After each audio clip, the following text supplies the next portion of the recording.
Yeah, good evening all. Hope I am audible and the screen sharing is also working. Can you confirm that with a yes in the chat box? Hope I am audible and the screen sharing is also working. Right then. So we'll continue where we left off yesterday. Okay, you see, we talked about operators, particularly first set of operators that we have, that is arithmetic operators. Then we have seen assignment. Then we have seen relational. Today we will see logical, bitwise, membership, and identity. Okay, there is lot to explore for every topic, but as a beginner, okay, it should be like you have to cover the important ones and which will not confuse you. So slowly, as you continue towards this journey of programming, slowly you will keep on adding things. You will learn new things about all these basic stuff as well. So that's how it is going to work, right? So yeah, now let's have a quick revision of arithmetic operators. You see, we have these symbols, okay, that we use in order to perform these mathematical calculations. So we have the first symbol that is plus, which will perform addition. We all know that. We have the second symbol minus, perform subtraction. We have the third symbol asterisk. You see, that's the technical terminology you have to use. Asterisk, okay, that is for multiplication. And we have this forward slash, okay. So as you can see, it is leaning towards forward, that is forward slash. So it is going to perform float division. Float division means you will be having a fractional part. Okay, for example, if I perform 5 by 2, okay, I will get 2.5. If I get the fractional part, that is why it is called as float division. Okay, that is float division. Next, we have double forward slash. You see, same thing, 5 double divided by 2. We call it as integer division or floor division. Okay. You see, you would only get the integer, not the fractional part. Generally, in programming, the terminology is, you see, we have 2.5, that is our value. The ceiling value for that will be 3. Okay. The floor value for that will be 2. You take your room, for example, lowest point and highest point. Even if I get 2.9, the floor is 2. Even if I get okay 2.1, the floor is 2. Same goes for the seal as well. So floor division means you will get the integer part. Okay, fractional part will be dropped. Next, we have this modulus. These are very important. So modulus will give you reminder. For example, if I do 5 modulus 2, okay, what is the reminder after I divide 5 by 2? I hope you all might have used this technique during your schooling, right? So we'll have 5 in the middle, we'll have 2 here, 2 twos are 4, okay? The divisor, the coefficient, and the remainder. So modulus will give you this reminder, okay? Modulus gives you this reminder, right? That is modulo divisor. Next, we have power, okay? So I have 5 asterisk 3. So 5 will be multiplied by 3. If 5 has to be multiplied 3 times, if I want 5 power 3 in this way, in order to write it, we have to use double asterisks. If I write 5, 1 asterisk, 2 asterisk, 3, right? This is equivalent to 5 power 3. Done. So 5 into 5 into 5. 5 will be multiplied with it 5 times. Sorry, 3 times. Done. So that's it. Now, now, why I'm repeating this? Because I have seen your yesterday's quiz answers. I have seen some errors there. Okay, these are very basic things. Just go through the material that we have provided. I hope you are seeing that, and that's present in the Drive link. Okay, so that's completely free. You can use it, but do not share it or upload it to any other online platforms because I'm writing a book on Python. That will be an issue to me.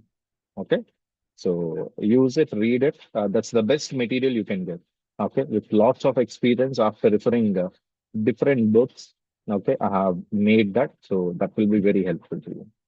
Done, right? That's it. That's about arithmetic. Then we have seen relational. Okay, and assignment as well. Assignment is pretty easy. one single equal to A equal to 5, B equal to 3. We have been doing that. Okay, that's what assignment operator equal to is assignment. Now we have relational operators or comparison operators. We are going to compare two values, and ultimately the result you will be getting is true or false. Okay, keep that in mind. We will get either true or false, relational or comparison operators. Okay.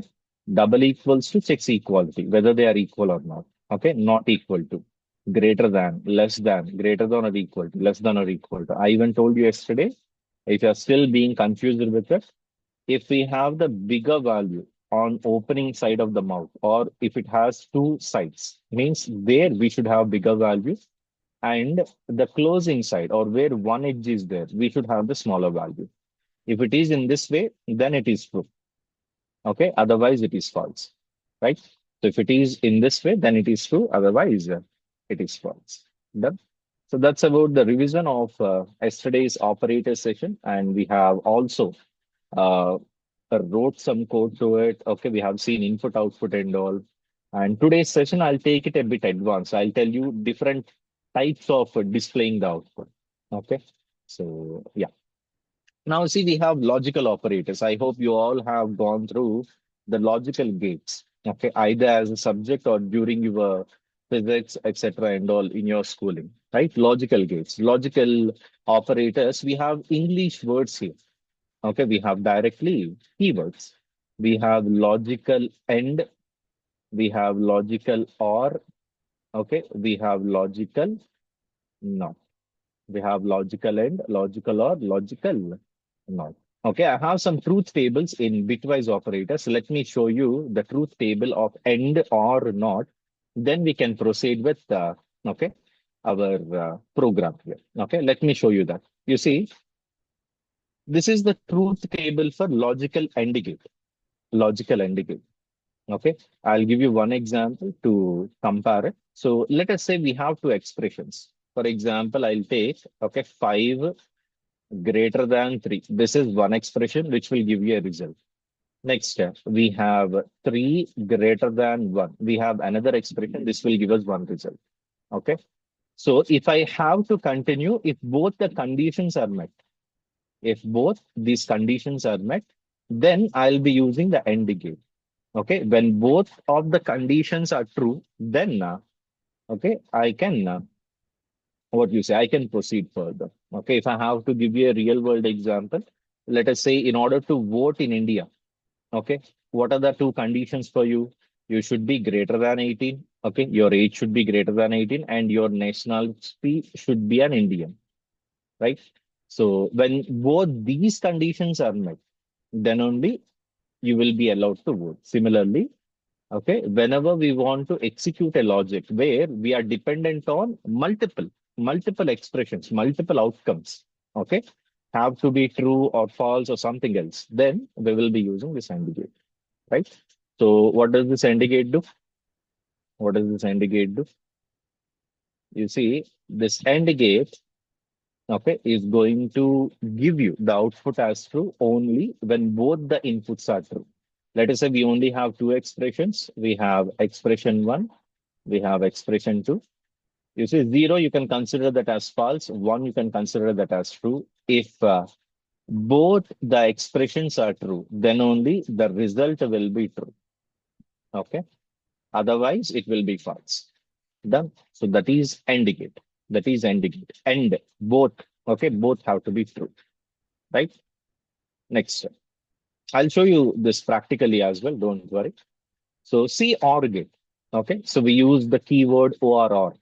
Okay. The English word OR. Right. So that is the OR operator. So now what OR will do?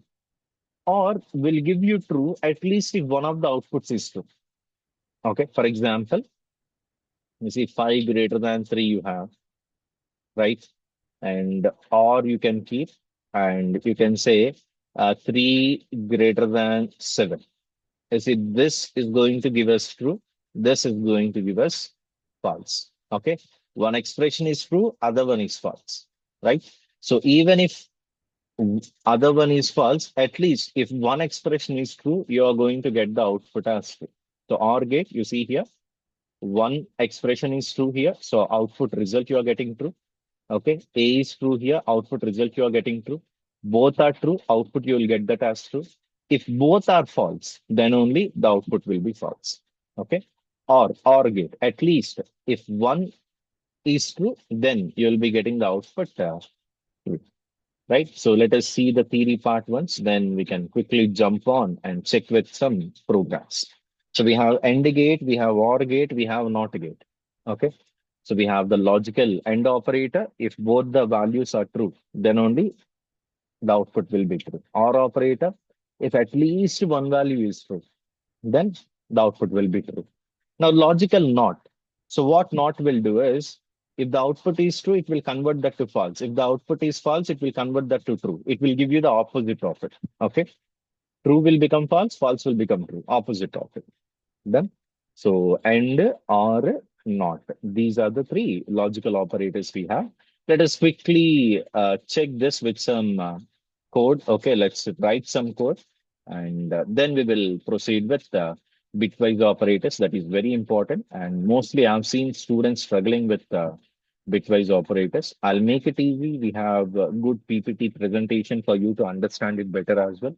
Okay, so yeah, let's move on to the next one after checking this.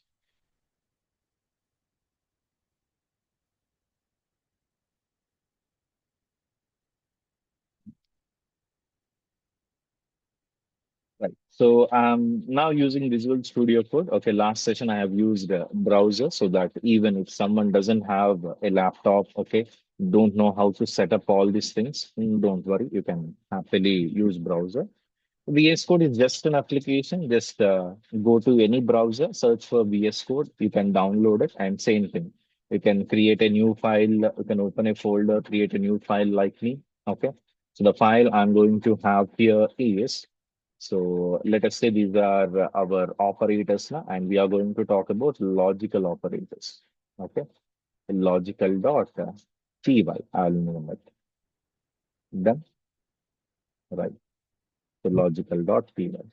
Now I can click on this so that this will toggle the visibility of that file bar there, Explorer. Then I can have the entire screen for you to show you the output, right? Now see, coming to logical operators, okay? You see, I'll be using multi-line comments in order to write the theory part in the code itself, okay? So how we can write multi-line comments? You see, if I want to write it in multiple lines, I have to use hash in every line before I start. For example, you see, I'll use hash. This is the first comment, right? So I'll zoom in a little bit. Yeah, I'll use hash again. This is second comment. Done. So these are comments. If I run this, this will not be executed. You see, I'll click on run Python 5. Okay. Now it is going to run all this in my terminal here itself. Okay.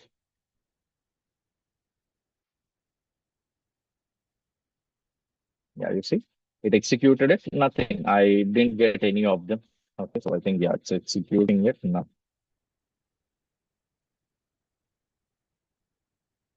Okay.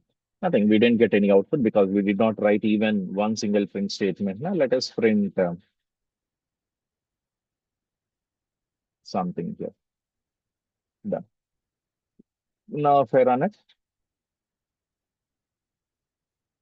you see I'm getting it as a sample. Done. So you can see those first two lines have been ignored. But if I have to give you notes here, okay, I have to write multiple lines. So I'll be using multiple line comments. So now what are multiple line comments? You see, you can go with triple single quotes or triple double quotes. Whatever you write inside of it will be treated as a comment.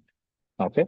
So now I can write this is multi-line comments for notes. Right. I can write anything. I can just normally write our English here. So that will be used for you for documentation purpose. Done. So I'll remove this. I'll code from the first line.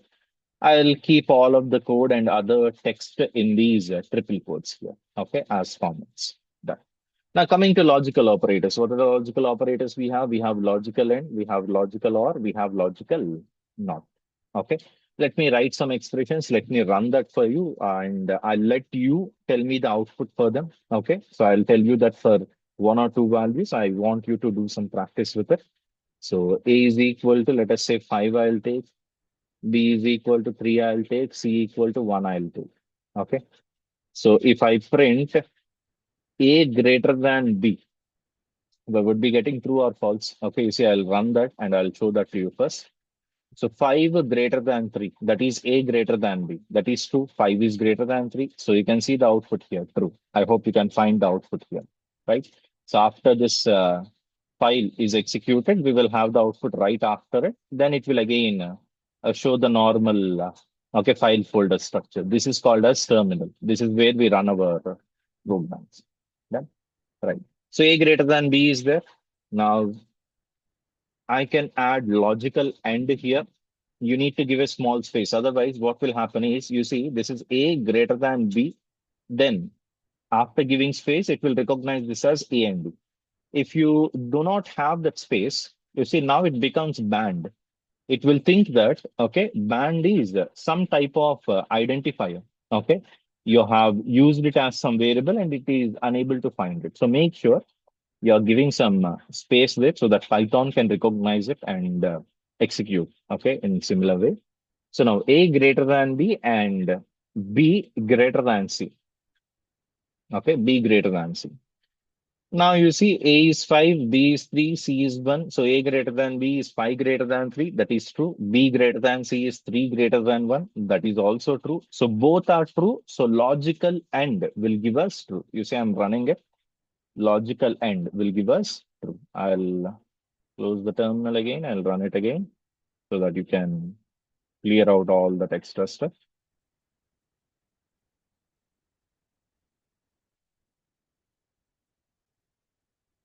Yeah, my VS Code is a bit heavy. It has a lot of extensions. Takes time. You see, we are getting true.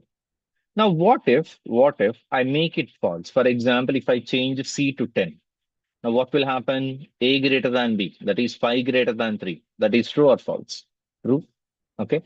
B greater than C. B value is 3 greater than 10. That is false, obviously. So we have one true and one false. Okay. True and false. Logical AND will only give the final output as true if both the conditions are true. Otherwise, it is going to give us false. So what do you think the output will be? Will be getting true or false?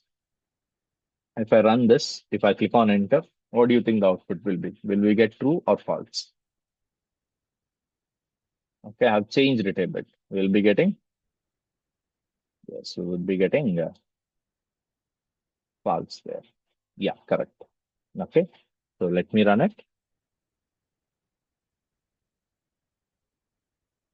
Yeah, we'll have false.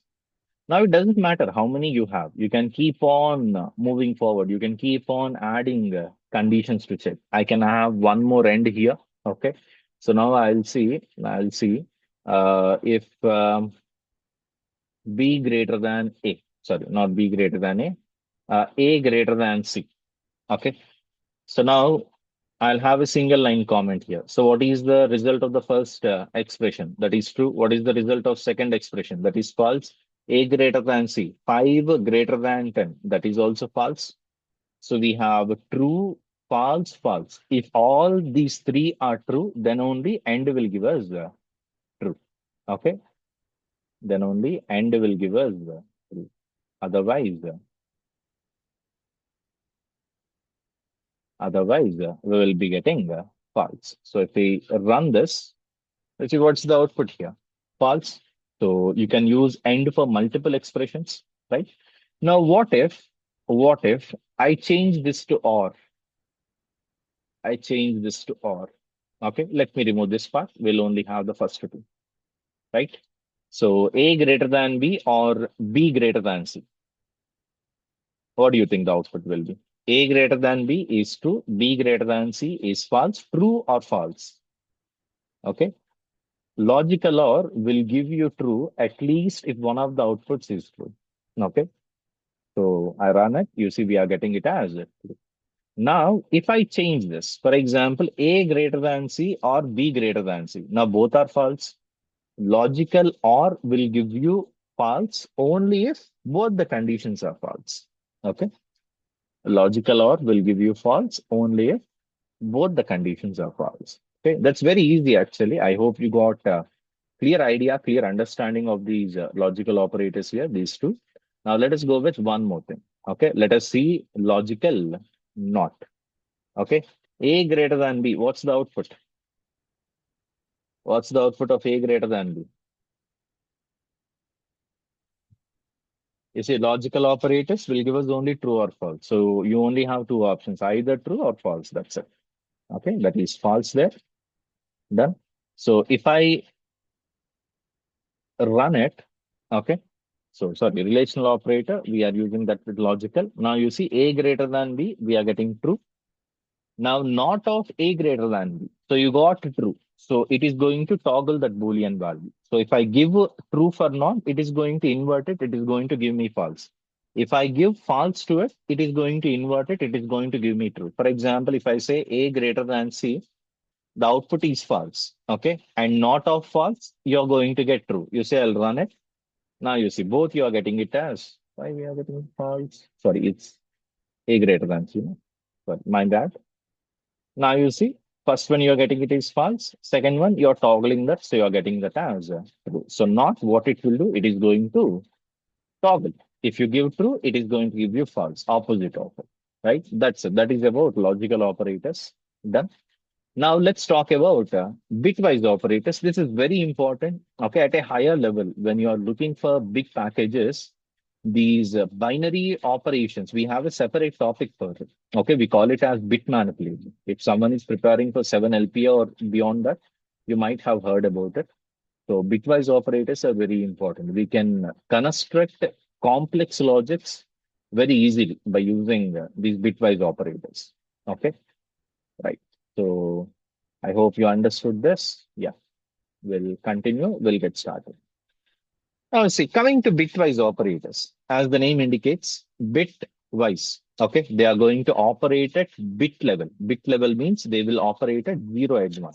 Okay, they are operating at bit level means they use 0 and 1. Okay, bitwise, bitwise. Now, same thing. We have bitwise AND operator. Okay. We have bitwise OR operator. We have bitwise XOR operator. We have bitwise ones complement. We have left shift. We have right shift. Okay. So same logic that you have seen. Okay. AND OR, same thing. Okay. So let's get started with the first one. I have good examples to show you as well. Let's see. So coming to AND, if both the bits are 1, then only you will get the output as 1. Both has to be true, then only you will be getting the output as 1, right? So see here, we have one simple example. Okay, we have 5 and we have 3. Let me first do it normally, then I can show you that. Okay, so let us say A is equal to, okay, I'll give some 7, right? And B is equal to, we'll go with some 3. Okay. A value is 7, B value is 3. If I want to perform bitwise AND operation here, A ampersand B. You see this symbol, we call it as ampersand, right? So A ampersand B we are doing. So what is the value of A? 7. So 7 ampersand 3. Okay. B value is 3. Now, whenever it sees a bitwise operator, what it does is internally, the system, it is going to convert 7 into binary. It is going to convert 3 into binary. We don't have to do that. Automatically, Python will do it. So can you tell me the binary value of 7? Okay. Can you tell me the binary value of 7? Binary value of 7. Right. Very good. Very good. A lot of people have good idea. Even if you are someone who doesn't know how to calculate binary value, let me make it very simple. You see, 1 byte is equal to 8 bits. We have 8 bits in this manner. The first bit is 2 power 0, second bit is 2 power 1, next bit is 2 power 2, next bit is 2 power 3, 2 power 4, 2 power 5, 2 power 6. Okay. Last bit is reserved for sign. If it is positive, it is going to be 0. If it is negative, it is going to be 1. Okay. Now, what is 2 power 0? That is 1. What is 2 power 1? That is 2. 2 power 2, 4, 8, 16, 32, okay, 64. Bear with me, my this graphic part is not working that much good. Right. So now what I need to make 7. So if I give you 8, what is the binary value of 8? You see what numbers, if you add, will you get 8? If you add 2 power 3, if you add the fourth place, you will get 8. You don't have to add anything else. So you just need to keep 1 there, and rest of all, you can keep 0. For now, what I want 7. So what is 7? How can I get 7? If I add 4 plus 2 plus 1, that is the only way. I need to add these three things. Then only I'll get 7. So you see, the binary value of 7 will be, you will have 5 zeros. Generally, we divide 4 zeros and 4 zeros for better readability. And you see, we have these 3 ones. Generally, if you have the prefix zeros, we can ignore them. Everyone knows the notation. So 7, what is the 7? 3 ones. Okay. We can write them as 4 by 4. So 0, triple 1. Let's write it. Let's keep it that way. Now coming to 3, what will I get if I go with 3? Like, how can I get 3? If I add 2 and 1, I'll get 3. So 2 and 1. So first two values are 1. Rest of all are 0. Okay. So this is 1. These two are 0. Right. Now coming to bitwise end, what did I tell you? Bitwise end, if both the inputs are true, then only the output will be true. So what is the input? We have 1, 1. Okay, both are ones, so you will get the output 1. 1, 1. So both are ones, you will get the output 1. 1, 0. Both are not ones, so you will get 0. 0, 0. Both are not ones, so you will get 0. You can check that in the table. 0, 0 means you have to write 0. 1, 0 means you have to write 0. Very simple, very easy. Okay, so the output is 3 here, right? Let me give you one example for you to figure it out. I'll explain that as well. Then we can close this bitwise end. Okay. So let's say I have given you a value is equal to some 8 here. Okay. And b value is equal to, I have given you, let us say 4. Okay. Can you tell me the output of A and B? A and B. A and B. Answer for A and B. Yes, we'll get 0, but one thing is, okay, you're giving me the binary result. So as Python converts the number into a binary value, okay, similarly, when you get that binary result, it is again going to be converted to integer. We will get the integer output at the end. So if you see 8, so see, this is the only one. 1, 3 zeros, that is 8. Now 4, that is only the second one, and rest of them you can make zeros. So now if you 0, 0 is 0, 0, 0 is 0, 0, 1 is 0, 1, 0 is 0. So the output is integer 0. Okay. Now let's go with one last value, one last calculation. So let us say A is equal to, we'll go with, yeah, 9. Okay. And B is equal to, we'll take 5. B is equal to, we'll take 5. Okay. What's the result? What's the output? A ampersand B. What's the output?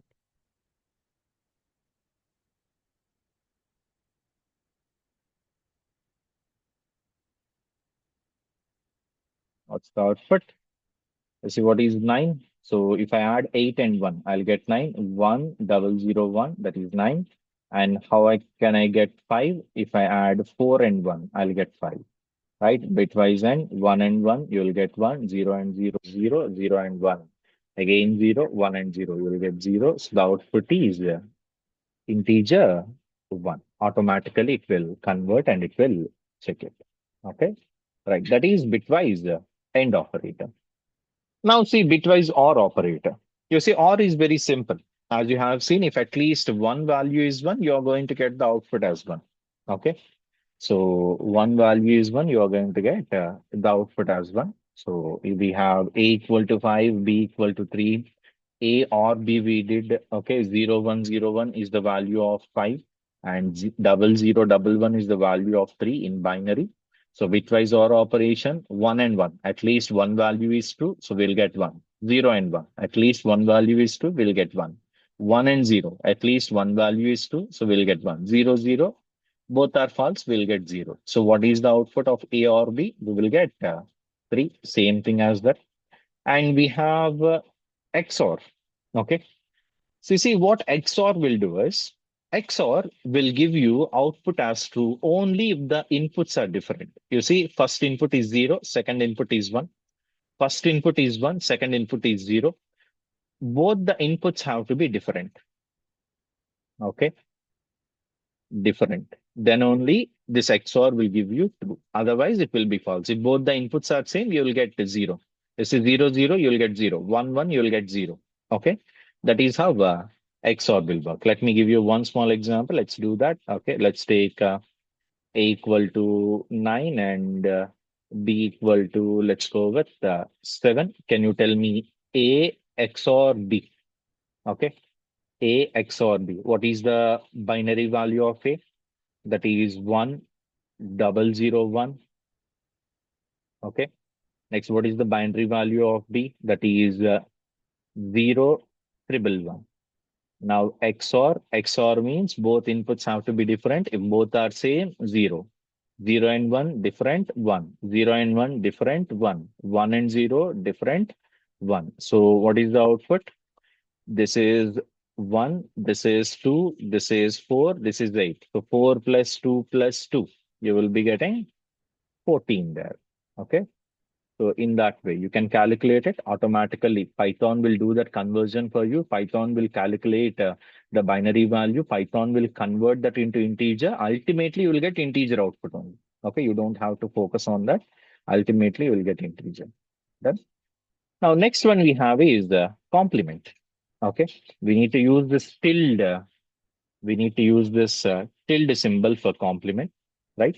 So we have good mathematical theory for all of that, but I don't want to complicate stuff. I'll just simply give you one small, okay, formula for it. So if you see complement of A, the formula is minus of A plus 1. That's it. So complement of 9, if I tell you, that is equal to minus of 10. That's it. Minus 10. Minus of 9 plus 1. So you will get minus 10. That's it. Complement of A is equal to minus of A plus 1. Okay. Make sure you just remember that formula. I'll show you the outputs. Then you will get good idea. Now coming to the last part. This is very important. Most of the students, they feel a little bit confused here, but no need to worry. Okay. In any way. So see here. We have right shift. Okay, this is the operator for right shift. If you are finding it difficult, see where the arrow is pointing you.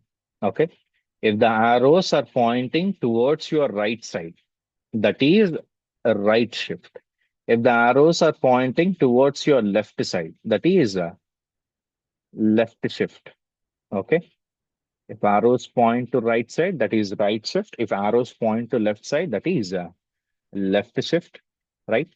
Now see what happens, sir. How this shifting will work. Shift, as you're saying in the name, it is going to move the bits. Okay. Let's say I have 5.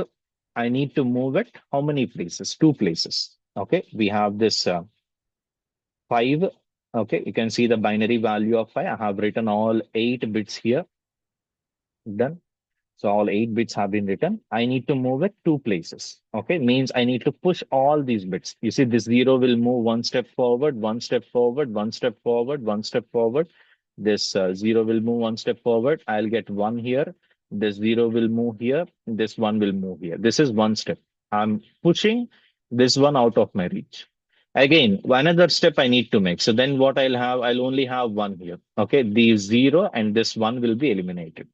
Okay. So let me show that as an animation for you. You will understand it properly. So see, 5 right shift to 2. I need to move 5. How many places? 5 places. So your places, all 8 spots will be will remain the same. Those bits are going to move. They are going to slide off. You see what will happen? So they are going to push that 0 and 1 outside those range, and you will have two empty slots. Those two empty slots will be replaced by zeros. Okay, will be added as zeros. Now left shift will also do the same, but in the opposite direction. You see, I have 5. If I want to perform 5 left shift to, then what will happen? All those bits will move towards left side. How many places? 2 places. So if I move everything, okay, you see, I'll have 2 places empty at the beginning, and those two zeros that I had, okay, will be pushed out of those 8-bit slots. They will be removed, and those empty slots will be replaced with zeros. So then what will be the output of the first one? This one output, you will get integer 1. And this one output, what you will get? You should be able to calculate it easily. This is 1, this is 2, this is 4, this is 8. Okay. This is 16, 32, 64. In that way, calculate it. So you have 16 plus 4. You should be getting 20. Okay. So let me give you practice version. Let's practice it with one sample input output. Then we can move ahead for coding part. Okay. Right. Now, let's say we'll take A. A is equal to 9 I have taken. And I'll take B. B is equal to 2 I have taken. Okay. 2. I want to move A, okay, towards the left side, B places. Okay. So what we are going to do? 9 left shift to 2. So we need to move the bits of 9 to 2 places. 2 places we need to move. So what is the binary value of 9? Let us write all 8 bits. So 0, 0, 0, 0, 1, 0, 0, 1. This is the binary value of 9. How many places I have to move? 2 places. It's very simple. What I would suggest you is, okay, left shift na, you need to remove 2 zeros here, add 2 zeros. Just rearrange them as 4, 4. You will have good clarity. 0, 0, 1, 0. 0, 1, 0, 0. Now, what is the output for this? What is the value here? We have 32 plus this one is 4. So total, I think we have 36. Correct me if I'm wrong, right? So this trick is simple. You need to shift 2 bits. So remove the last 2 bits on left side and add 2 zeros on the right side. That's how easy it is. Okay. I hope it is 36. Yes, correct. Any mistake I made? Done. Now let us perform right shift for the same. A, right shift B. So 9, I have to move it 2 places, okay, to the right side. So again, same purpose, write the binary value of 9 in 4 by 4, like 4 bits format. Okay, that will make it readable. It's not a rule that you have to write it in that way. How many places I have to move? 2 places. Which side I have to move? Right side. So right side, remove 2 bits, add them to the left side. Okay, that's it. That is your binary value. Okay, so let's divide it into 4 and 4. You see 4 bits. These are 4 bits. And next we have the remaining 4 bits. 0, 0, 1, 0. So what is the output we'll get? We'll get the output as 2. Okay, so that's how easy it is. So we are moving the bits, shifting the bits, right shift, left shift. Okay, that's it. That's how easy it is. This is about bitwise operators. I hope you understood about this one. Any doubt in bitwise operators? It's very simple concept. Students tend to confuse a little bit here. So any doubt in this? Any doubt in this? Understood? Any doubt? Right then. So let us verify it with some code. Let me also do some hands-on coding. Okay. Don't leave anything. Like at beginning stages, what students generally tend to do is they will say, okay, it's just addition. I happily know it, so I don't have to write the code for it. Don't think about it in that way. Because if you practice this, you will at least know how to use your code editor. Okay, how to save your file, how to run your file, how to use print statement, input statement. You will be perfect up to that point. So when you are doing higher level programs, okay, you will have another error starting to that topic. So if you ignore the practice of any topic, whatever errors that you might get in that particular topic, okay, they will be repeated when you are doing good program. So then all these errors will pile up upon each other. So that is going to cause a lot of problem for you. Okay, it's very simple. Keep the basics perfect. Just practice after every concept. That will be good for you. So let us take A is equal to, let's take dynamic input this time. I'm going to take integers because we have to perform bitwise operations now. So we can only perform them on integers. I hope that is clear, right? So let me take dynamic input. So I'll write int of input. Okay. Input generally takes input in the form of a string. I'm going to convert that into integers right away. That will be stored inside A. Now, inside input, for me to visualize it better, like what I'm going to enter there for where it will be stored, I'm having an optional string, enter A. And I would generally like to end it with a colon and space. That will make it very neat. Okay. Next, B is equal to int of input. So enter B. This makes your code very neat. Done. So I've taken two inputs. Now what do I need to do? I need to perform a bitwise operation. So let us print. Okay. So we'll go with the end operation. Let me write some text there so that while visualizing the output, that would be easy. A ampersand B. Now same thing. I'll just copy and paste it for other stuff. I want you to, okay, type it out. Do not copy paste for any of this. Type it. As a beginner, you should have that. Okay. I can simply go on and type or use shortcuts for everything, but that will be difficult for you to follow. So I'm also going with the same pace as you as a beginner so that you can simply copy me, replicate me. So we'll be on the same page, right? So complement, we need to use this tilde symbol. Okay. One's complement or two's complement. Forward actually. Yeah. Complement. We only have to use one value for it. Okay. So see tilde of A. Let me go with, yeah, tilde of A, comma, tilde of B. Okay. Only works on one value. So both of them I'm displaying them. Now print left shift, I'll say left side. Done. So A left shift B. I'll go with this next one. Okay. Right shift, right side indicated. A right shift B. Save it. Now run it. Run Python file. Okay. Now it's asking me to enter here. You see the cursor and the input. Okay, text. They have some distance because of that one single space and column. That makes it very neat. So let us say I'll enter A value as 5, B value as 3. Okay, or let's go with 2. That will be good. So A and B. What is the output we are going to get? That's going to be 0 because no bits will overlap. OR operation, what we will get? XOR operation, what we will get? One's complement, what we will get? Left shift, what we will get? Right shift, what we will get? Okay. I want you to answer that. I want you to answer that. I'll also explain if you are facing any issues in there. So use the chat box, do some quick calculation.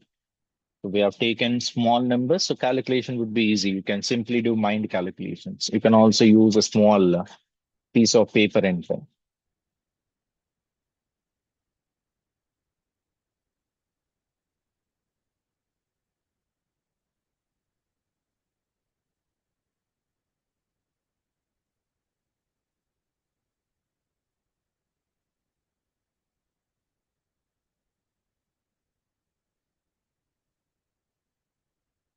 So what's the answer for bitwise AND or XOR? Bitwise AND or XOR? Yeah, try to calculate it. I'll repeat it if you're facing any problem with any operator. What's the output? What's the output for bitwise end?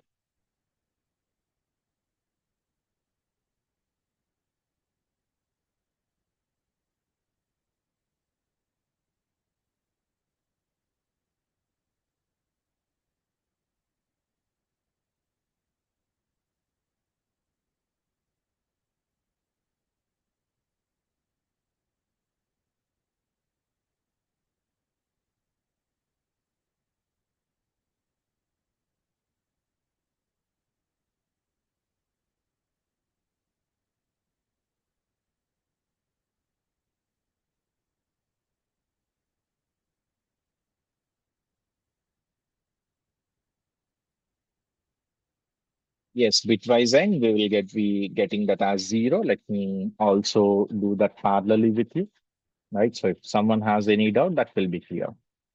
Now, coming to bitwise end here, right? Let me take a white color. Now, a value that is 5, so 0, 1, 0, 1. This is the binary value of 5. Now, B value that is 2, 0, 0, 1, 0. This is the binary value of 2. Done. Now, what is the bitwise end? End operation, both has to be 1. Can you see any two ones lined up? No. So the output is going to be 0. Okay, integer value 0.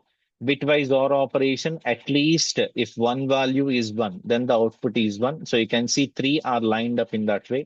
So 0, 1, 1, 1 we will get. So that is 7. Now XOR operation, XOR, both the bits have to be opposite. So 0, 0, both are same. 1, 0 different, 0, 1 different, 1, 0 different. So the same result, you will be getting 7. Now coming to complement, what did I tell you? Complement of 5, that is minus 6. Complement of 2, that is minus 3. Okay. Minus of a plus 1. Minus of b plus 1. Remember the formula. You don't need to know all mathematics stuff and all. This is enough for us. Minus 6 and minus 3. Now left shift. Okay. So shift a to two places on left side and shift a to two places on right side. So if I have to write it 0, 1, 0, 1. So shifting, I told you, it's very easy. Okay. So where should I shift it? Left side. Left side means discard these two, add these two. So two zeros here. Okay. Left side, discard two values. Right side, add two zeros. Left shift. So see here, what's the output for this? This is 4, 4 plus 16. This is 20. We'll get 20. Now coming to right shift. Right shift, what did I tell you? Right side, discard two bits. Left side, add two zeros. So this is going to be 1.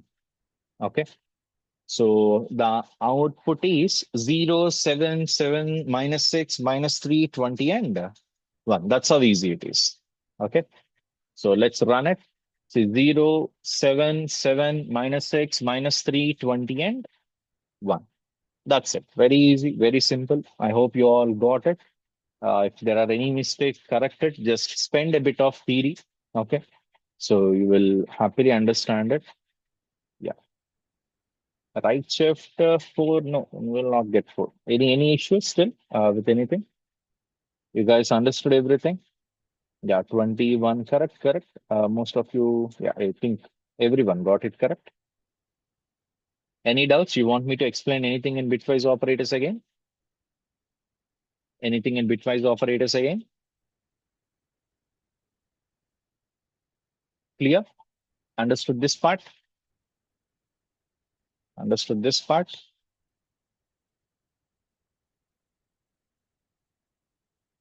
Yes. Yeah. Okay. That's it. Very easy. Spend a bit of time with theory and do some fun stuff. Practice it with different values, and you will automatically understand. Okay. Think someone has a doubt here, right? So anyone has any doubt, I'll give you unmute access. You can unmute yourself and talk to me. Let me enable that permission. Participants, wait, can I see that? Mm, mm, mm.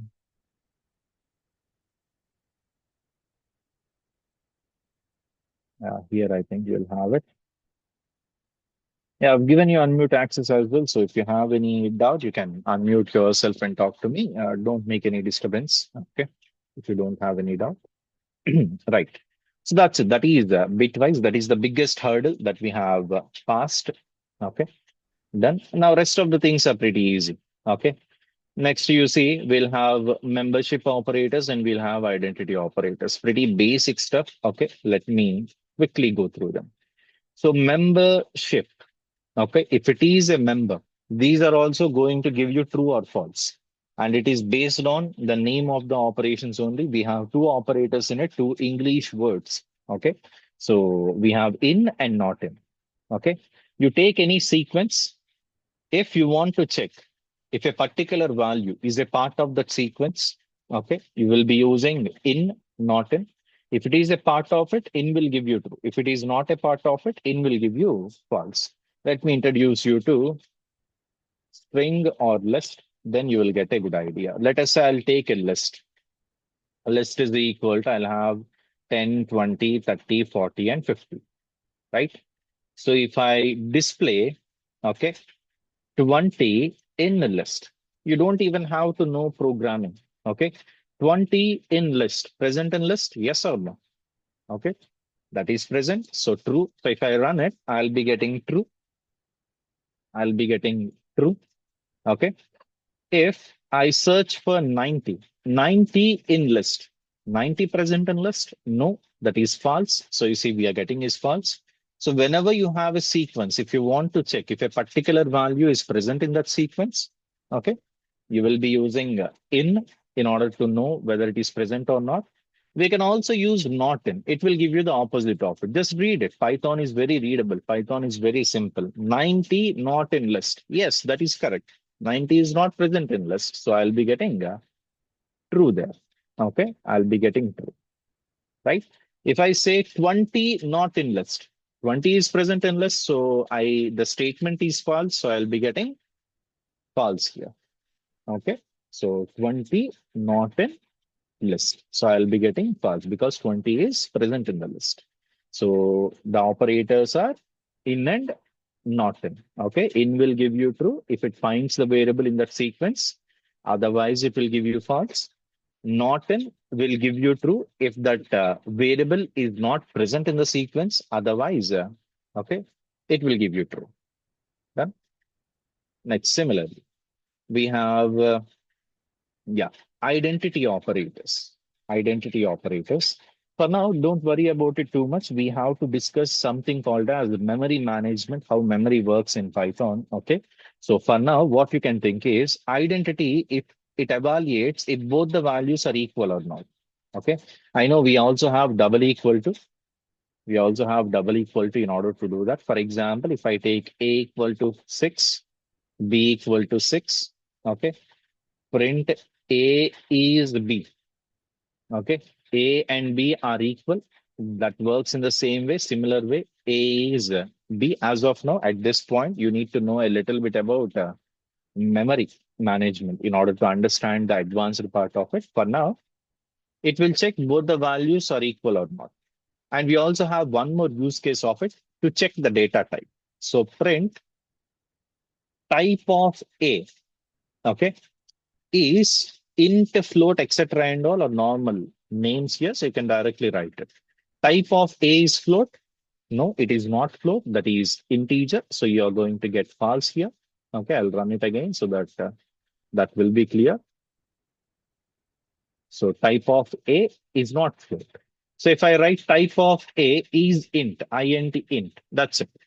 Okay, now run it. Yes, type of A is int. So these are kind of like English statements. So why do we use identity operators? In order to check if two values are truly equal. For now, as of now, since we don't know that memory management concept, just if both the values are equal, it is going to give you true. Same as double equal to.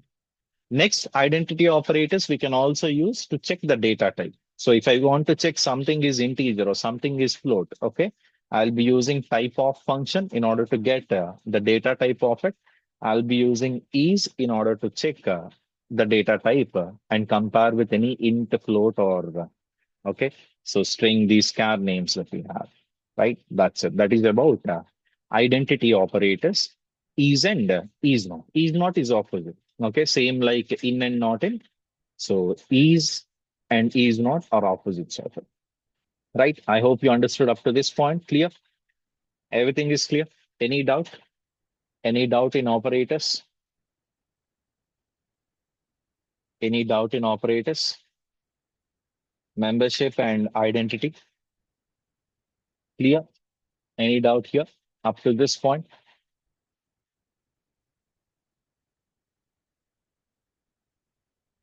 Yeah, thank you. You have not seen anything yet. My expertise lies in loops, data structures. So you'll see a small glimpse of it today. Now, the last concept, we have something called as precedence. Okay. So I hope you have seen the quiz. We have posted some questions so that you will start thinking about them. Why I'm getting the output in this way. Okay. So let me give you one example. What is the answer of this particular statement? 2 plus 3 into 5.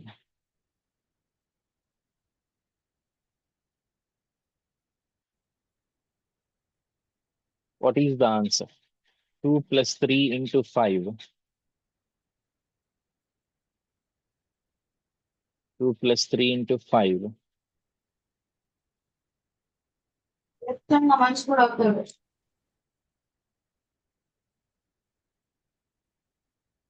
You see, that's correct.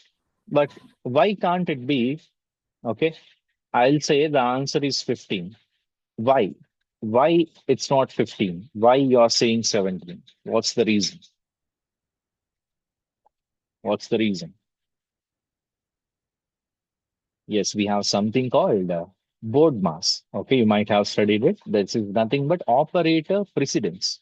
You see, I have all these operators. Okay, they all have a precedence. Precedence means I have not defined any brackets here. Brackets have the highest precedence.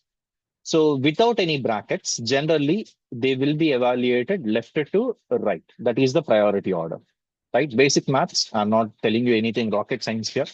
So we have two operators. Which calculation has to be performed first? If I calculate a plus first, so 2 plus 3 is 5, 5 into 5 is 15. If I calculate asterisk first, 3 into 5 is 15 plus 2, I'll get 17. So which one has to be calculated first? Which one has the highest priority? That has to be calculated. So which one has highest priority here? You see, we have, I think we have written it a bit wrong here. Yeah, that's correct only. Yeah, correct only. You see, plus and minus, these priority is less than division and asterisk. Okay, so you'll be getting 17 because you need to perform the multiplication first, then the addition later on. Okay, then one more question you might ask, sir, what is the output of this one? 10 divided by 2, okay, into 5. What is the output for this one?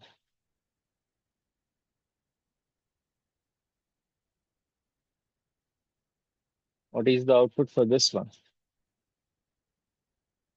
10 divided by 2 into 5. Your calculators will also give you the same answer if you check your board mass things.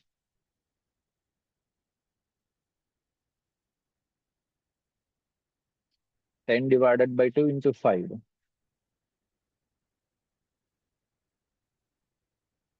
No, it's not 1. Okay. You see, both of those 10 divided by 2 into 5. You see, both these operators, this division and multiplication, they have the same precedence. So we need to evaluate that from left to right. This is left, this is right. Start evaluating from left to right. Okay. So left side, what do we have? We have division first. So 10 by 2, that is 5. 5 into 5, we will get 25. So that is the answer. Left to right, you need to evaluate. Okay.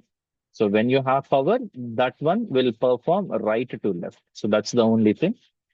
Just see any math video, you will get full details about it. For now, okay, I just need to give you basic instructions on that. So we have something called operator precedence. Whenever you have an expression without brackets, you need to prioritize some operators, some symbols first. You need to calculate those first, then you need to proceed to the next one. Okay. So this table, you will get it. Do practice with some 5, 6 examples. This is basic math. You all have did it in your schooling and all. Just revise a little bit. You might have forgotten them, right? So that's it. That is about operator precedence. So with this, the entire operators concept is completed. Now the best part, let us start coding. Let us start writing some code. Okay. Because we have very good material for all this code purpose, etc. and all. Okay. So I've created good questions over a period of time in a good order so that you all will have nice practice to everything. Okay. Without any disturbance. Okay. So let's get started. Let's see some operator questions there. Let's see some operator questions. Yeah, where are the operator programs? Operators.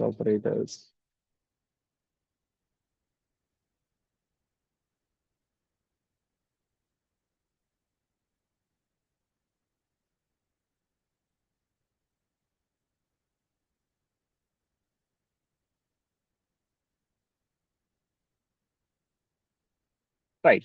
You see, we have some operator questions. Okay. We'll share this PDF as well. So you can also take a printout of it. You can have that material, okay, up to that point. You see, any programming language, these basics are same. Nothing will change, right? So this will be always helpful to you. So try to follow the same methodology. See, if I'm having multiple language knowledge, okay, if I'm doing development, if I'm able to explain programming in a clear fashion like this one, okay, imagine what goes through in my mind. So if I'm following some pattern, if I'm telling you to do something, blindly follow it. I hope you got that confidence by now since we have moved this far into our 7-day Python bootcamp. Do whatever I'm saying, and slowly you will see all those results will add up. So you will be having good clarity over everything. Never by heart and follow the same process that I'm doing. So that will be good for you. Now, see what is the first question we have here. First question we have is we need to write a program. Okay, generally I would be telling you WAP. So whenever I say WAP, that means write a program.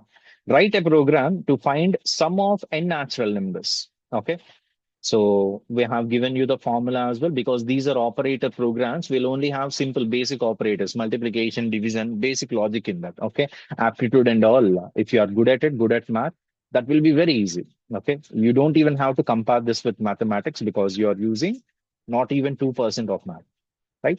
So I have given you some sample inputs and sample output. You see, first sample input one, sample output one, sample input two, sample output two. So first sample input. So what you should get is you have to take a number from the user. We need to calculate sum of n natural numbers now. We need to take that n from the user. So what did the user say? User told 5. Now sum of 5 natural numbers. Natural numbers will start from 1. So you need to add 1, 2, 3, 4, 5. So 1 plus 2 plus 3 plus 4 plus 5. We'll be getting 15. If I tell you 1 to 10, 1 plus 2 plus so on up to 10, you might calculate, you can say 55. What if I ask you 100? That is 5050. What if I ask you 1000, 10,000, or any random number? That's very difficult for us to calculate. So here we have a formula created by, I think, Ramanujam, I guess, right? So I don't remember the name. So formula is n into n plus 1 by 2. For example, I want to calculate sum of 10 natural numbers. Substitute n in this formula. 10 into 10 plus 1 by 2. By 2. Okay. So 10 plus 1 inside parenthesis, you need to calculate it first. 10 plus 1, we are going to get 11. Okay. First, multiply them. So 10 into 11, we'll get 110. 110 by 2, we will get 55. That's it. We are getting sum of 10 numbers. What is sum of 15 numbers? Okay. 15 into 15 plus 1 by 2. 15 plus 1 by 2. So 15 into 16 by 2. So 15 eggs. Okay, what will be the output we'll get? We will get 120. No, no, not 120. Sorry, my bad. We'll have 150 plus 150 plus 45, 195, I guess. Right? I hope that is correct. Correct me if I'm wrong. Right. So that is how you generally calculate. Then, so we need to write a program. This is very simple. Okay.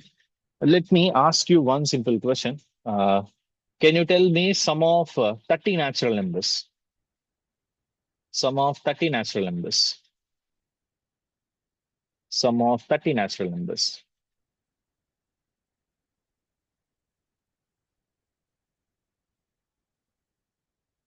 Tell me sum of 30 natural numbers.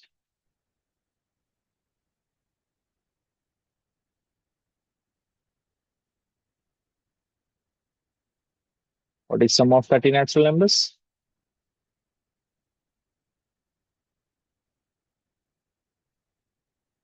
Use the formula. Don't calculate it by hand. Use the formula.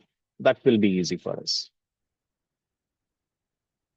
Yes, 30 into 30 plus 1 by 2. Okay, so you can say 15 31s.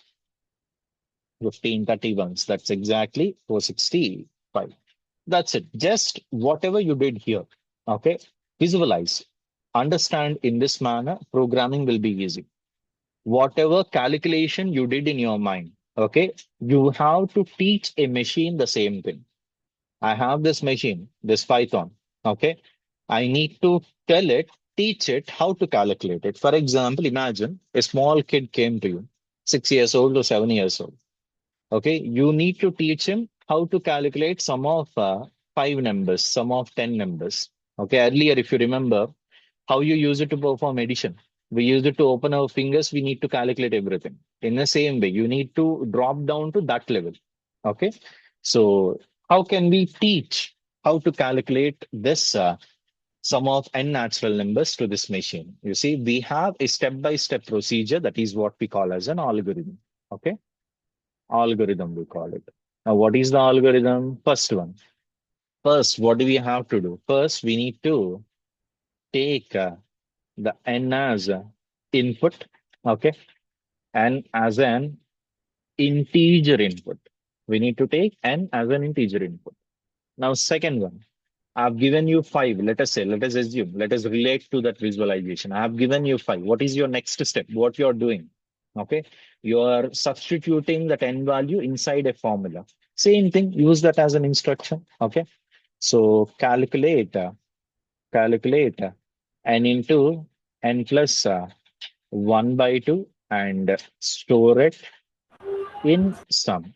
Okay, whatever calculation that you did, you need to store that inside one other variable, right?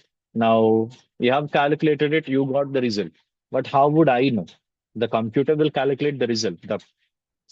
The kid calculated the solution in his mind. In order to convey that to me, he needs to speak. Okay, he needs to talk to me. Similarly, machine cannot talk to us, it has to display. So what do we need to do? Display the sum. Okay, that's it. That's how basic the algorithm is. First step, take n as an integer input. Second step, calculate n into n plus 1 by 2, store that inside sum. Third step, display that sum value. So let's do that. Let's do that part. Okay, so let's go with it. First, I'll take an integer input. Int of input will help me to take integer input. I'll use a prompt here. Okay, enter n as my optional string. And whatever input that I take, I'm going to store that inside n. I'm assigning this value that I'm taking as input, converting that as into integer, and storing that inside n. Now, next line, what do I have to do? I need to calculate sum of n natural numbers. So we have a formula. What is that? N into, we use asterisk. Okay. N plus 1 should be kept in brackets because that has to be calculated first, divided by 2. Okay. N into n plus 1 by 2. And this result, I'm going to store it inside sum. Now, how to display it? We have to use our print statement in order to display anything on the screen. I can simply write some, but in order to make it a little bit better, little bit neat, I'll say sum is, okay, colon. You don't have to give a space because if you use comma, by default, you'll get a space. Write sum. Now let's see the output, then we'll talk about it a little bit. Now write it. Now you see, now you see. So enter n, it's asking us. So if I enter n value as 5, if I click enter there, you see here what I'm getting? Sum is 15.0. So what happened here? Let me tell you. Let me answer that. Okay. So whenever you're facing any issues, you need to become the compiler itself. Okay. You need to try and check the error. Here, this is a crime scene. Whenever you get an error, there's the crime scene. Okay. But the irony is, here, you are the one who made that crime and you are the investigator as well. So I'm the one who made a mistake. Okay. I'm the one who is going to investigate and resolve it as well and figure it out. Right. So now it's very good for you to visualize every line, what happens in every line. So first line, first enter n, prompt will be displayed here. Done. I've entered 5, this input. That is what makes it happen. So I've entered 5. This 5, I'm taking that as a string. By default, that will be string. So int of 5, this is going to convert that into number 5. That's what happens in the first line. Okay. So I'll get n equal to 5. Next, sum equal to n into n plus 1 by 2. So calculate it. Sum is equal to n into n plus 1 by 2. Mathematically, we write it here. Programmatically, we'll replicate it in this way. So we have to do that substitution 5 into 5 plus 1 by 2. We need to calculate it. We'll be getting that 15. But you see, one single forward slash, we will be getting float value. Even if you don't have any fractional part, you will have that 0. If you don't want it, use 2 forward slash. Keep one more forward slash again. Okay. Now done. Second line is also done. Third line, print. So print, it is saying it needs to display all this stuff. So it has written sum is next. You have written a variable. What is the value inside the variable? 15.0. So 15.0 will be displayed in this fashion. Okay. That's it. That's how you can display that. Right. Done. So whenever you're writing any code, make sure you understand each and every line and how to write code. It's very easy. You don't have to complicate it. If you are able to do it mathematically, if I'm giving you a question, I have given you what is the sum of 30 natural numbers. You gave me the output. Just like you are able to answer it, okay? Try to write the steps on a piece of paper if you're finding it difficult. We need to explain that to this small kid we have in front of us. So first, we are asking it to take a number, which I will give, convert that number into integer. I hope you all have seen that Robo movie, right? So how many of you watched Rajnikant? So obviously, Aishwarya Rai will be also present. So have you watched that Robo movie? Okay. Give me a shout out of Robo then. Have you watched that Robo movie? How many of you watched the Robo movie? Played by Rajnikant and Aishwarya Rai. Robo 1, not 2. Okay. First movie. Have you all watched it? Yes. So I hope you remember the one sentence. Once the scientist creates that robo, right? He will tell his assistants like, this robo has all the abilities in the world. It can dance, it can sing, it can fight, it can give you any knowledge about anything. It has all the data. But it's still a child. We need to tell it, we need to instruct it what it needs to do. Similarly, this computer, these machines have all the power. Okay, they have exceptional computational power. Given any number, it can perform 10 to the power of 8 operations per second. It can give you the answer in nanoseconds. And we humans can make mistakes. For example, I'm asking you what is 2 plus 3, 5 plus 4, 7 plus 8, etc. and all. That's very simple, very easy calculation. But after repeating it for 10 or 20 times, you will make a mistake. We are born to do that. But system, digital machine will never do it. You run it infinite number of times. Every time you'll get the output in nanoseconds. Every time, okay, it is going to give you the correct answer without any complaints. So Machine has all the capabilities in the world. You need to instruct it properly. Okay. Think about the machine as a small child, small 6-year-old or 7-year-old. We guys know basic mathematic operations, all this stuff. We are teaching. So slowly you're going to build that. Once you learn programming this way in future, are you going to write sum of n natural numbers when you join a company? Are you going to find factorial there? No. You have to build an application. So in order to learn how to communicate with a machine, they are teaching you the language here. And programming is a mix of math and English. Okay. So that's what's happening here. Not at all complicated. There is a small barrier. Once you cross it, once you understand, this is basic math, dude. Okay. I've communicated with you. You're unable to understand the first line. I'll change it a bit. That's what you need to figure out. Okay. If you are fixed on that one, if you think about like programming is not for me, it's very difficult. I don't understand what's happening here and all. Try to understand it first. Okay. One line at a time, one error at a time. We don't even have that many errors. We don't even have that many lines. All these lines will be keep on repeating. Okay. So nothing difficult. It's very easy. Programming is the easiest subject of all. Right. Now, let me make one small error. Yeah, done. So I'll run this. Now, see, I made a crime. Okay. So I'll enter n value 5 and it is giving me an error. Can you identify what the error is? Can you see what Python is trying there? Okay. Let me run this again. We'll have the previous output here. So n value is 5. So yeah, I got an error. Can you tell me which line I got an error and why I'm getting an error in that manner? I made a mistake.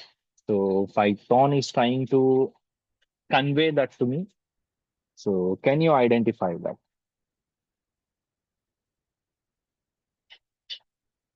Second line, can you tell me what's the mistake I did? What's the mistake I did?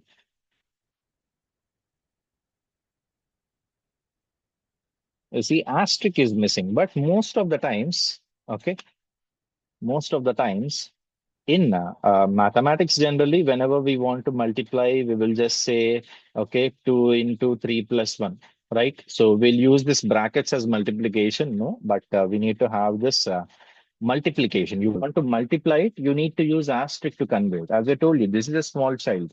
Okay, whatever you say, it is going to follow that, right? I hope you can recall that Robo movie. If you say, okay, drop the TV, it is going to drop it. If you say beat it or cut it with knife, it is going to do that. It's not going to think about it.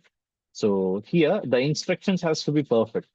Okay, whatever you say, it is going to follow it, but the instructions has to be perfect. So you are missing multiplication here, asterisk here. Okay, so we need to do that.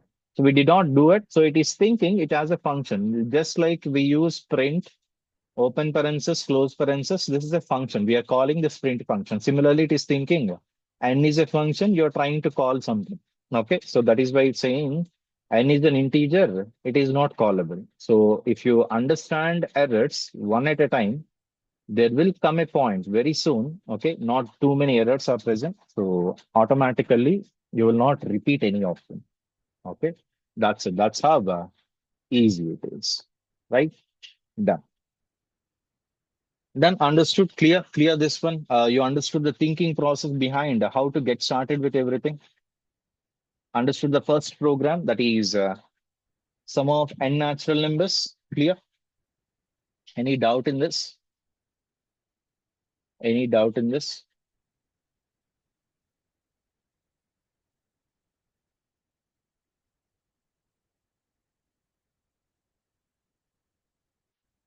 This is clear?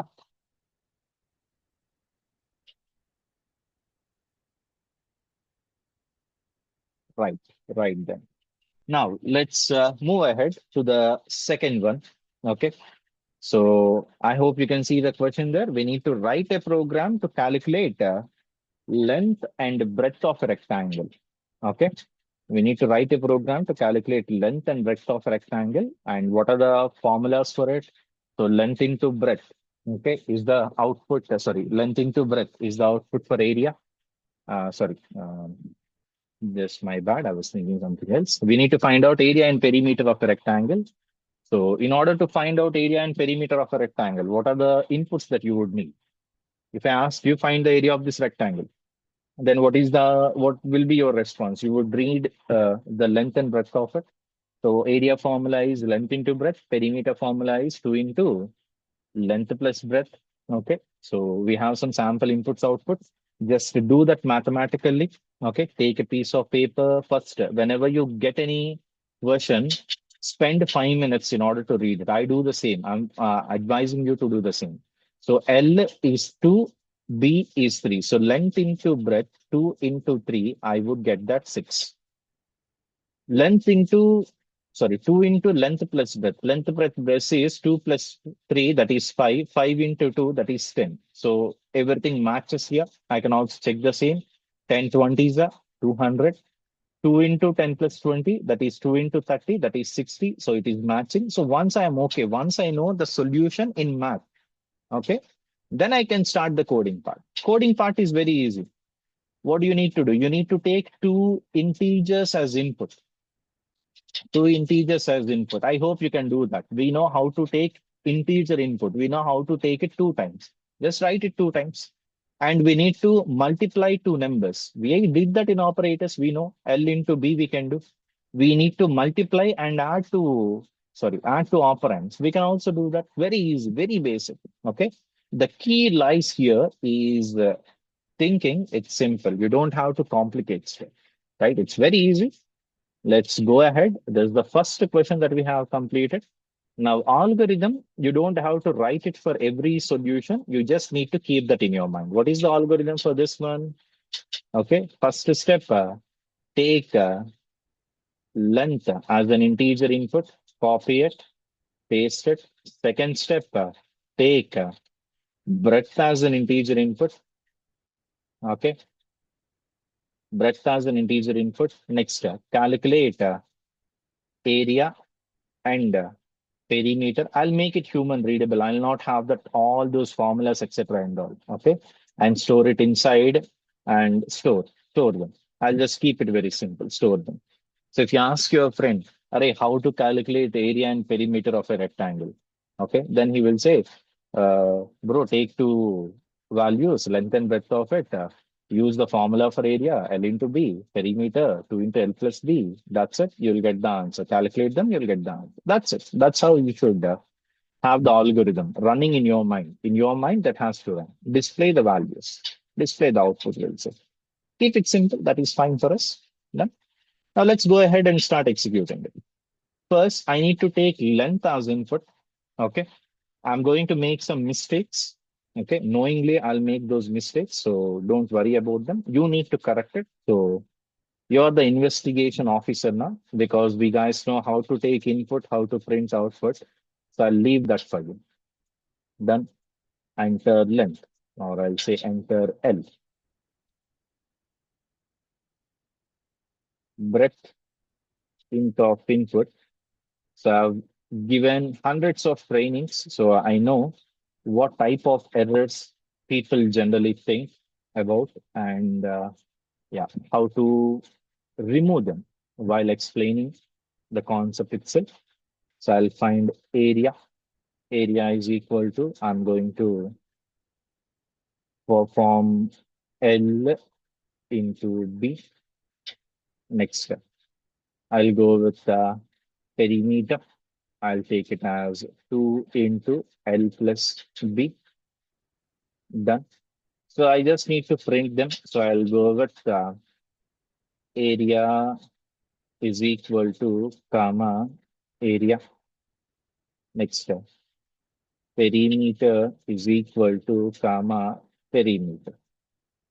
Right? It's very easy. We have to take two numbers as input. We need to perform two formulas to calculate two formulas. We need to display them. You guys know all this stuff. We have been doing this for the past two classes.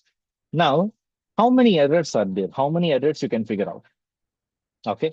If an error is repeating twice for the same thing, so you can count it only for once. You don't have to repeat it. So can you tell me how many errors you can see? How many errors you can see? Or in every line, what's the error? You can say in every line, what's the error? Mhm.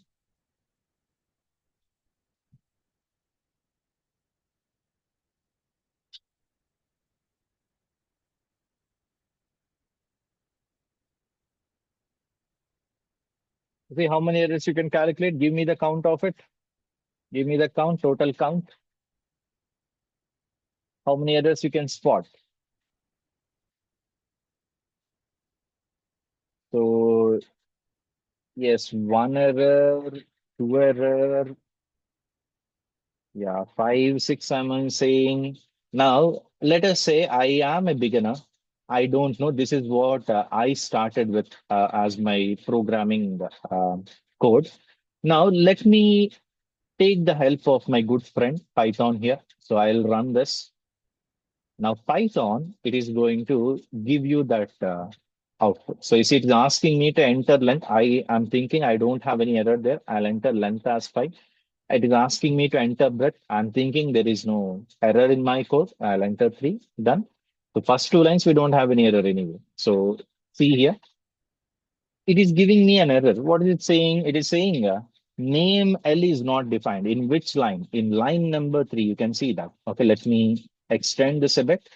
Line number 3, it is pointing to L. It is highlighting L as well. Okay, it is saying L is not defined. But I've defined L now. You see, I'm taking the input. Taking the input. If you're thinking, sir, you have written L in uppercase. So, okay, I'll write it in lowercase. Okay, I saw that 5, 3. This is the same thing. It is telling me, okay, L is not defined. L is not defined,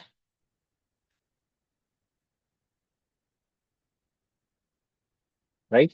You see here, it doesn't matter what you write. I can also write it as enter Rajesh. Okay, so what's happening there is that is only for display purpose. Okay, whatever you write here will be displayed on the screen. But ultimately, where the value is going to be stored, it is going to be stored inside the variable on the left side assigned to this length. So I'm using that as L. So I cannot use it as L because I don't have any L. I have defined my length as the variable length. So I have to use either I need to change length here and here.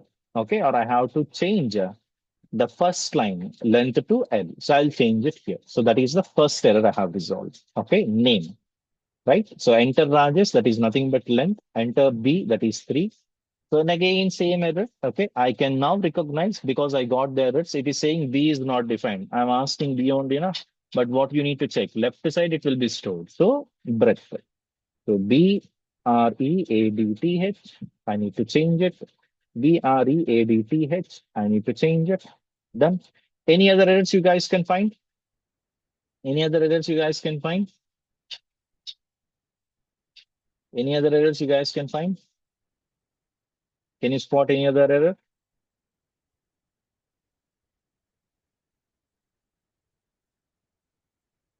Yes, perimeter. Perimeter is written as peri. I need to use the same variable. So you can also see that underline. Now we might think, yes, all the errors are gone. Okay, I'll do it.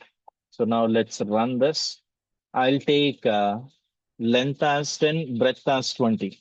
Okay, what is the value of area and perimeter? Can you tell me the output? Area and perimeter. Length is 10 and breadth is 20. Tell me the outputs. Area and perimeter. Area and perimeter. Yes, area is 200. Perimeter should be 60. Perimeter should be 60. But what's the output I got? What is the perimeter I got? You see, this is not any syntactical error, or this is not any runtime error, right? This is a logical error. Can you tell me why I'm getting 40? I know that. So if I calculate perimeter, okay, if I calculate perimeter, 2 into L plus B, that is 10 plus 20, I should get 30. 30, I have to multiply that by 2. I need to get 60. Why I'm getting 40? Why I'm getting 40? Yes, because of precedence, right? You need to evaluate your own code. So this is a crime scene where you are the murderer, you made the mistake, and you are the investigator. You are going to figure it out. Okay. Think about it like a game. I hope you all have seen people are mad about coding. They love coding. Okay. Just like me. I like it very much because I can create new worlds with it. I can create anything with it in the digital world, right? And the best part is that is like a game, that is like a puzzle game. First thing, I'll have the satisfaction of building something, achieving something. Second one is I'm having puzzles there. I'm having some riddles. So I'm solving a problem. If I make any mistake, I'm also identifying my own mistakes, okay, one way or the other. So it becomes very interesting. Once you understand this basic concept, how to actually communicate with a machine, all this is going to be very fun. I want you to have and explore that fun. The future that we are going to have is a big digital world, okay? And lower level programmers cannot sustain in it. You need to have good knowledge of it. You need to start it somewhere. And this 7-day Python programming bootcamp can help you to get started. Okay. So that's for completely free. You can see here we are not experting anything. So first day we had complete pack of 300. That generally goes down. Okay. Generally filters out. People will be busy. They might have their exams or so. So we are providing everything from my side, right? Our side. So learn it. We want you to explore. Now, I hope you are all ready for that big reveal, big surprise that we have been telling you from the beginning. I hope you're all waiting for it, waiting for it. Do you want me to reveal it now? We got the time, we got the situation where we can reveal it. Then before that, let me first tell you some small things. A is equal to 17 point. Let us say I have written it in this manner. Okay. So I can display that by using multiple ways of printing. For example, A value is, you can write comma A, run it.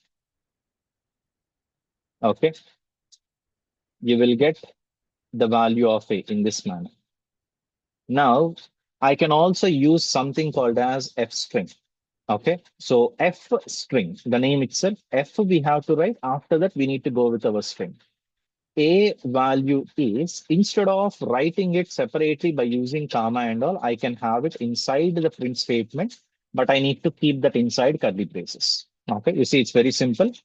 F string, write F, then go with your string. Wherever you want to place your variable. Okay, generally, if I don't have these curly braces, that will be displayed as a normal F. Let me show that to you.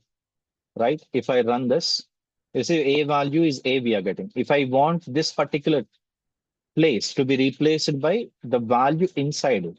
I'll be writing that inside bracket. Okay, this is how we can get it. This is F string.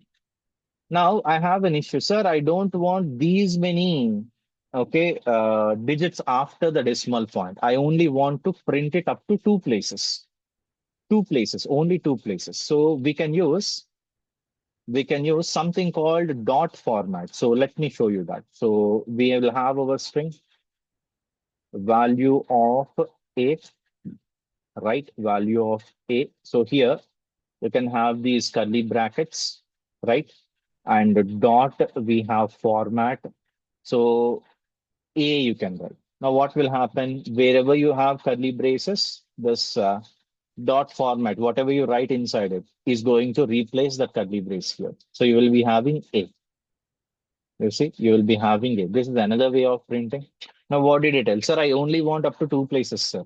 Only want up to two places. How we can write it is same statement, value of A, curly braces, colon, dot to F, colon, dot to F, dot format of A, format of A. Right. Now, what will happen? You see, same thing, but here what you're doing is only printing up to two digits in that float. Dot to F, only two digits. You see, I'll run it now. Now you see how many digits I'm getting. Only two digits. If I write 4 here, I'll only get 4 digits. Okay. Dot format. Okay. You see, I have told you first way that we have been saying F string is there. Write F at the beginning of your string. Use curly braces to keep your variable inside it. That will be replaced by its value. Right. Dot format. Use a empty curly brace anywhere, and dot format. You write the name of the variable. That curly brace will be replaced with this variable. You can also dictate how many digits you will have after the decimal point by using dot there. Okay, dot 2f, colon dot 2f in this way. Now we also have one more format. You see, these are all the advanced stuff. Once you are a bit familiar, you can go with any. There is not a restriction like, so do you have to go in this manner? No, you can use anything. What you should write, F string or dot format, or I'll also show you this percentile. So I hope a lot of you are from engineering background. Many of you have studied C programming. Okay. So I hope you remember the formats that we generally use. We go with percentile, okay, F for float values, right? So here, instead of comma, I need to write percentile A, right? This is the percentile format. You say I'll get the same number, but I'll have it up to 6 digits. If you want only up to 2 digits, dot to it. So I hope you all might have studied this in C programming. So these are multiple ways of printing. Okay. So let you sync that input output, feed that in your mind. So you're going to see these type of print statements, practice them a bit today. We are going to share this notes with you, and also a separate video from my previous class, okay, before 1 or 2 years, where I would generally explain different input and output. Watch that if you want to have good clarity on this. So I hope this is fine. Basic syntax, different ways of printing. So sync that a little bit, then we can see the big reveal, right? So you want me to explain anything, or this is fine? You're able to sync these details. You're able to remember this format. You need to maybe practice the syntax a bit. Practice the syntax a bit.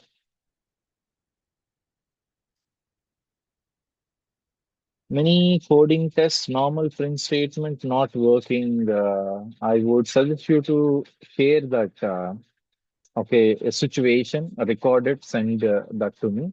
Generally, it would work. Print would work. I don't know why it's not working. You share that question with us, record a video, send that in the WhatsApp number. We'll help you with that. Okay. So without checking that, I cannot give you any answer. Right, guys. So now let us go with the big reveal. Okay. You see, I believe in visualization. I have a different way of teaching. You have not seen anything yet. Okay. So I believe in a fun way of learning. So generally, I would like to have good chats with my students. Okay. So I would like to talk to them about different things, joke a little bit. Okay. Have happy learning. It's not like I will be present with a stick and you need to study there. So that is my main goal. But if students generally don't listen, which this generation does, the only way to teach them is not through love or fun. It's through discipline, it's through fear. Okay, I'll resort to that. So this is my way of teaching, very fun way, very interactive way. For the entire course, we have created animated PPTs. These animated PPTs, we also have fun quizzes as well. Okay.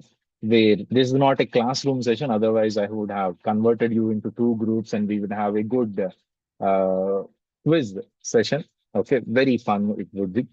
So, yeah.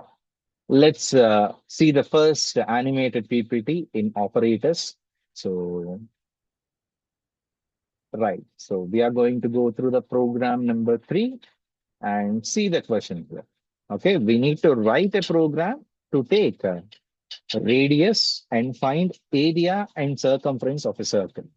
Okay, read the question again, spend some good time with the question. We need to take radius as the input and we need to find area and circumference of a circle. Area and circumference of a circle.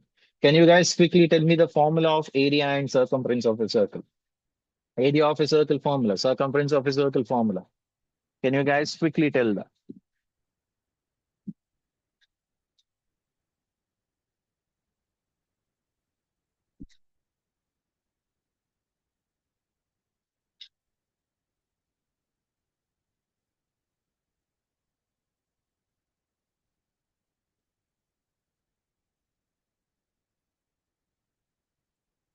Area and circumference of the circle.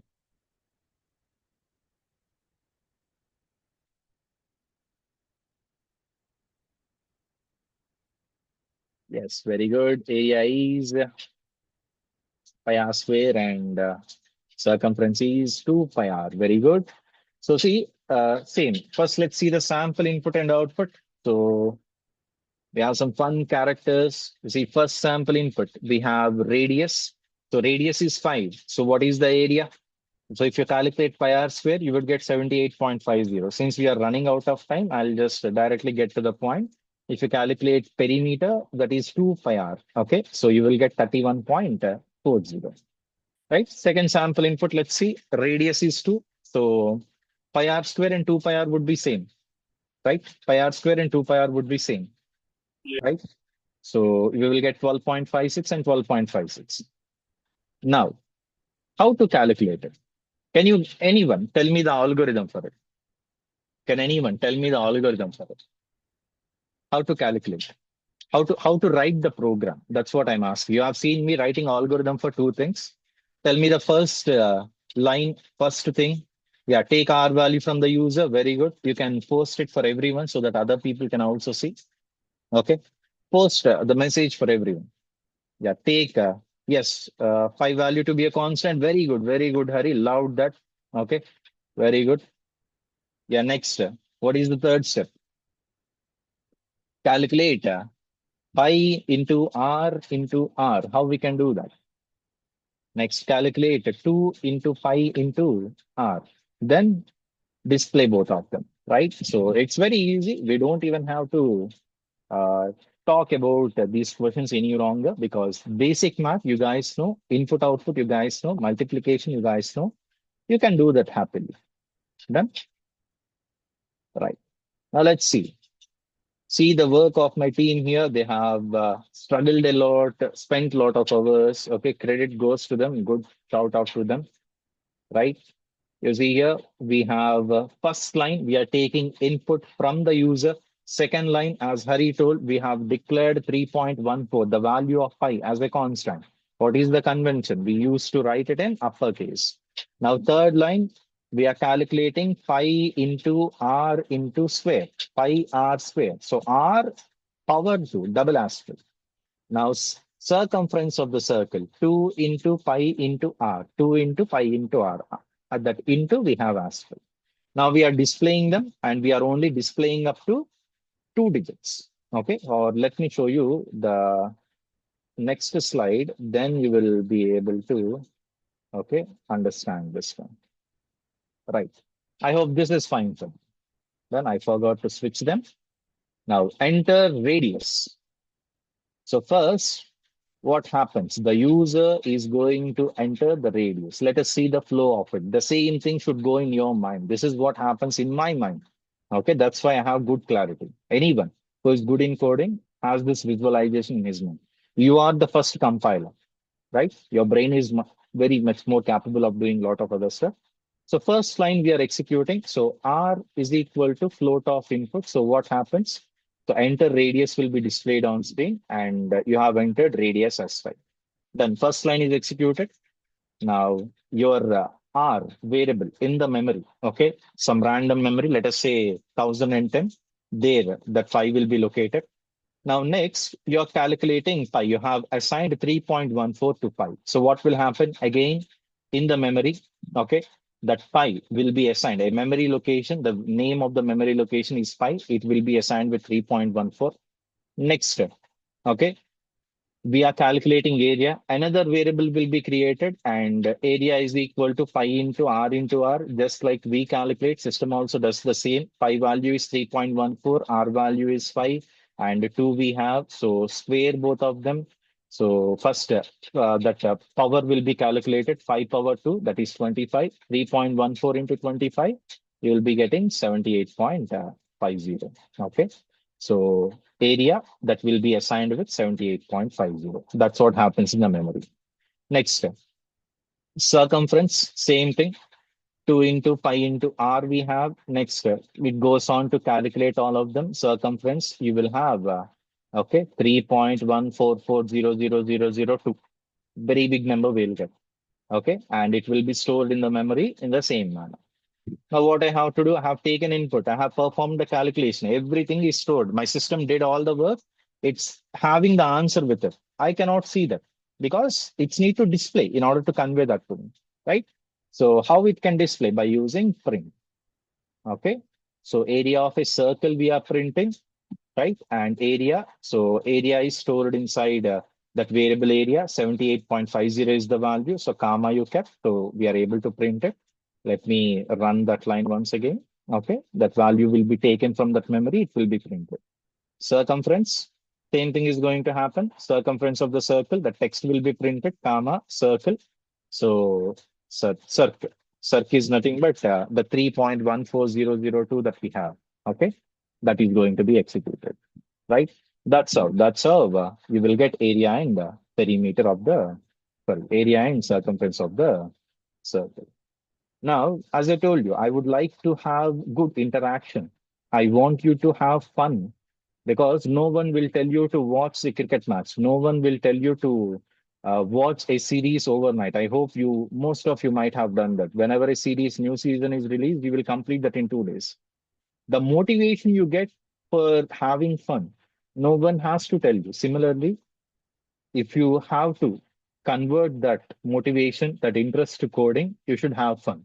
How to have fun? Build projects. Okay. Showcase your work to others. They will praise you. That is one other motivation, right?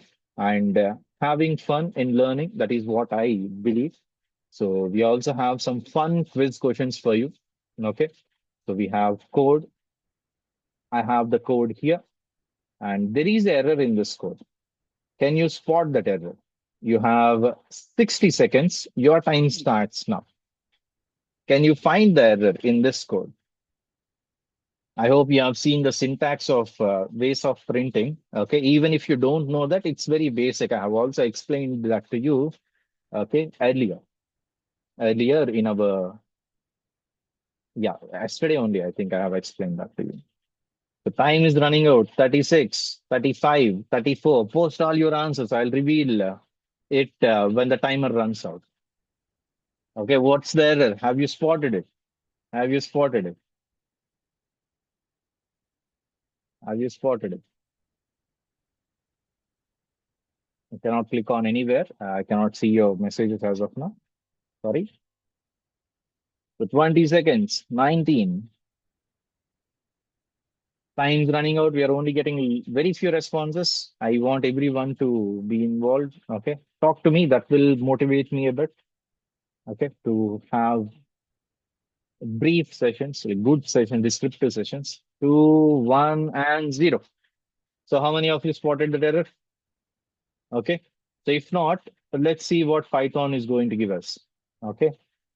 Let's see. So here we have our code. There is some error. If you try to run it in the output, you're going to get this error in this way. So it is pointing to a particular location. It is pointing to line number 5 there. Okay, not line number 7. We could not fit it in one single line. So we just dropped it to the new line. So that opening bracket there, okay, in line number 5 that you are getting that error, you can find it in your code editor as well. So what was it in this line? And that opening bracket has not been closed. Okay, unmatched parentheses. If you remember, how many parentheses are open? 1, 2. How many parentheses have been closed? Only 1. So you are missing a parenthesis. Okay, so let us correct it. That opening parenthesis, we need to close it. So how to correct it? How to correct it? Simply close that. Let's fix it by closing it. Then just add one small closing parenthesis there. That's it. That will be it. Right? Code will be corrected. You will be getting the output as well. Right? I hope this would help you a lot. Tell me what you think about it in our WhatsApp group. I hope you enjoyed today's session. Let me know if you have any doubts for today. I'll end it here. Okay, it's been almost 2 hours. You might not realize the time once I have started the session. So, what did I tell you? What's my superpower? What's my superpower? Seeing my powers a bit? What's my superpower? What's my superpower? Yes, it's teaching, and you have not even seen a bit of it. Okay. So, what if I tell you for data structures, we did the same? What if I tell you for data structures? I hope you might have faced a lot of issues with linked lists. How many of you had the problem with linked list, stack, queue, etc. and all? How many of you had that issue? How many of you have that issue? Ever studied those DS? Right? Let me show you one of our sample works which are done by my team, right? So we have all sorts of presentations. So let me take one simple one. Okay, not to, yeah, linked list cycle. Yeah, let's take this one. Okay. So stick around for the next of the sessions. You will also see good animated examples for, okay, all these, what you say, loops, patterns, functions as well. So that will have your foundation very firm. Okay. So from there onwards, you can continue on your learning path. Once you have those basic concepts clear, you'll have it. You see, this is a small example of my superpower. That's a PPT. That's not a video. Okay, I'm pressing on the next button. So my vision is programming made easy, a unique learning experience at VirtiLearn. Okay. So every line of code will be animated. You will be able to see the result in real time. I hope you all know this. This is the linked list. We are detecting if there is a cycle in linked list. The top part, you have the code, and I'm executing line by line, just like the compiler does, just like we do whenever there is an error. Okay, I'll speed it up a little bit. Okay, this is what the surprise that we have planned, right? Very few students have that code explanation from me done. So both have met at a point. So it has a cycle, it will stop. So similarly, we have lot of things, lot of questions converted into this animated PPTs just for this particular session. I hope you are loving the way of the, like we are approaching this 7-day boot camp, right? Stick around. I'm seeing online attendance has falling a lot. So do attend the online session. You will get everything live for me in a very neat manner. That's it. That's it for today. I hope you enjoyed today's session. Okay. Any doubt up to this point? Anything that you want to ask me about? Any doubt?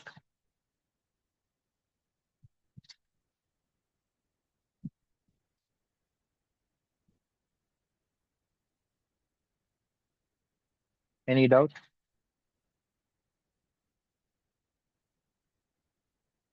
Any doubt up to this point?